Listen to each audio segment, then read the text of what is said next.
किसी भी इंसान की जिंदगी का सबसे बड़ा सपना क्या होता है? अपने घर का सपना, जिसे बनाने में एक इंसान की कमाई और पूरी जिंदगी खप जाती है। दिल्ली में ऐसे एक नहीं बल्कि 150 घरों को बुलडोजर जमींदोज कर रहा है, क्योंकि ये सारे घर अवैध घोषित हो गए हैं। जिस घर में पीढ़ियां बीत गई, आखिर वही घर अवैध कैसे हो गए? क्यों ऐसी नौबत आ गई कि सैकड़ों परिवारों के सपनों का घर पीले पंजे ने मिट्टी में मिला दिया? ये रिपोर्ट देखिए।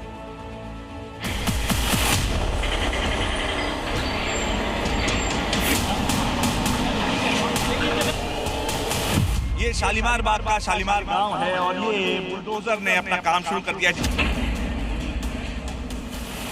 मकान टूट रहा, हम लोग तो कहाँ जाएंगे? किराए पे लेते तो 10-10 हजार रुपये किराया देना पड़ेगा। हम तो वोट मांगना आई, हम अवैध ना हैं। संडे यानी छुट्टी का दिन, लेकिन बुलडोजर की कोई छुट्टी नहीं होती। देश की राजधानी में संडे भी बुलडोजर डे बन गया। शालीमार बाग के शालीमार गांव में सबसे बड़ा बुलडोजर अभियान शुरू हुआ। एक दो नहीं बल्कि 150 घरों को जमींदोज किए जाने का अभियान। ये देख सकते हैं आपकी सारी इमारतें, यहाँ से ये तीसरी इमारतें हैं। ये लाइन से करीब 1.5 किलोमीटर लंबा इलाका है, जिसे लगातार बुलडोजर और जेसीबी मशीन और पॉपुलेंट की जितनी मशीन है वो तोड़ रही हैं। ये लगभग 157 परिवार रहते थे, 147 मकान हैं। 1.5 किलोमीटर का ये दायरा है, ये बड़ी बड़ी इमारतें हैं। यहाँ भी तोड़ा गया है और ये चिन्हित कर लिया गया है, इसके जद में जितने भी मकान आएंगे सब तोड़े जाएंगे। नॉर्थ वेस्ट दिल्ली में आने वाला शालीमार बाग इलाका मुख्यमंत्री रेखा गुप्ता का विधानसभा क्षेत्र है, जहां सड़क चौड़ीकरण परियोजना के तहत डिमोलिशन की कार्रवाई की जा रही है। यहां के रहवासियों ने इस कार्रवाई को रोकने के लिए दिल्ली हाई कोर्ट से लेकर सुप्रीम कोर्ट तक कानूनी लड़ाई लड़ी, लेकिन उन्हें कोई राहत नहीं मिली। कोर्ट ने 30 मई तक सभी को घर खाली करने के लिए कहा था। मियाद खत्म होने के बाद अब बुलडोजर गरज रहा है और लोग मायूस होकर अपने घरों को टूटता देख रहे हैं। कोर्ट से कोई राहत नहीं मिली जी हमें। अच्छा, कोर्ट भी गवर्नमेंट की है, सब कुछ उन्हीं का है जी। आंदोलन भी चल रहा था, वो लोग कहाँ गए? आंदोलन कर रहे थे, बंद हो गया। रात को पुलिस वालों ने उठा दिया, सबको बंद कर दिया। क्या करें? मकान टूट रहा, हम लोग तो कहाँ जाएंगे? किराए पे लेते तो 10-10 हजार रुपये किराया देना पड़ेगा। बिजली पानी का भी लालच से, अब बच्चों के पढ़ाई के मारे तो लेना पड़ेगा ना, इसलिए हम लोग यही। सरकार ने कुछ सहायता नहीं दी है आपको? कोई सहायता नहीं जी। इतनी जल्दी कहाँ जाएंगे? 10 हजार में कमरा थोड़ी नहीं ले पाएंगे। अच्छा, पीछे कहीं आप रह रहे हैं? नहीं, यहीं आगे ही है, लेकिन पीछे सोचेंगे, सोचने का मौका तो चाहिए ना। शालीमार बाग गांव का एक बड़ा हिस्सा सरकारी जमीन पर अवैध अतिक्रमण के रूप में चिन्हित किया गया है। लिहाजा कोर्ट ने इस इलाके की बदहाल यातायात व्यवस्था को सुधारने और सड़क चौड़ीकरण के लिए सभी अवैध निर्माणों को तुरंत ध्वस्त करने का आदेश दिया। दशकों से बसे होने के बावजूद यहाँ हुए निर्माण अवैध क्यों कहे जा रहे हैं, अब वो भी समझिए।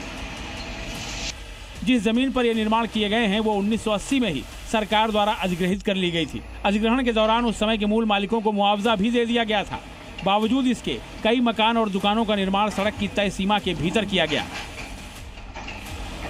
इसी वजह से लगभग 1.5 किलोमीटर के एरिया में बने इन सभी मकानों को अवैध घोषित कर दिया गया।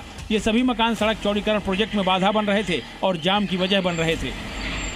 ये लैंड दिल्ली डेवलपमेंट के लिए, रोड वाइडनिंग के लिए 1980 से एक्वायर थी, जबकि इसका सेक्शन 4 और 6 1959 और 1966 में हो चुका था। तो यहाँ पर जो लोग अनऑथराइज्ड ऑक्यूपेंट्स थे, इनके पास इनका कोई मालिकाना हक नहीं है। जिस सड़क को चौड़ा करने के लिए डिमोलिशन कार्रवाई हो रही है, उससे फायदा क्या होगा वो भी समझ लीजिए। ये सड़क आउटर रिंग रोड को आजादपुर मंडी से जोड़ती है। सड़क चौड़ी होने से संजय गांधी ट्रांसपोर्ट नगर और आजादपुर मंडी के बीच सीधा और बेहतर संपर्क स्थापित होगा, जिससे यातायात व्यवस्था में सुधार आएगा और जाम की समस्या खत्म होगी। इस बुलडोजर कार्रवाई के दौरान किसी भी तरह के विरोध और प्रदर्शन को रोकने के लिए पूरे इलाके को छावनी में तब्दील कर दिया गया था। मौके पर भारी सुरक्षा बल, पैरामिलिट्री फोर्स, स्थानीय पुलिस और कैट्स एम्बुलेंस की तैनाती की गई थी। ड्रोन से पूरे इलाके पर नजर रखी जा रही थी। ये 150 मकान तो जमींदोज हो जाएंगे, लेकिन सवाल ये है कि जब ये जमीन 26 साल पहले ही अधिग्रहित कर ली गई थी तो यहाँ निर्माण हुए कैसे?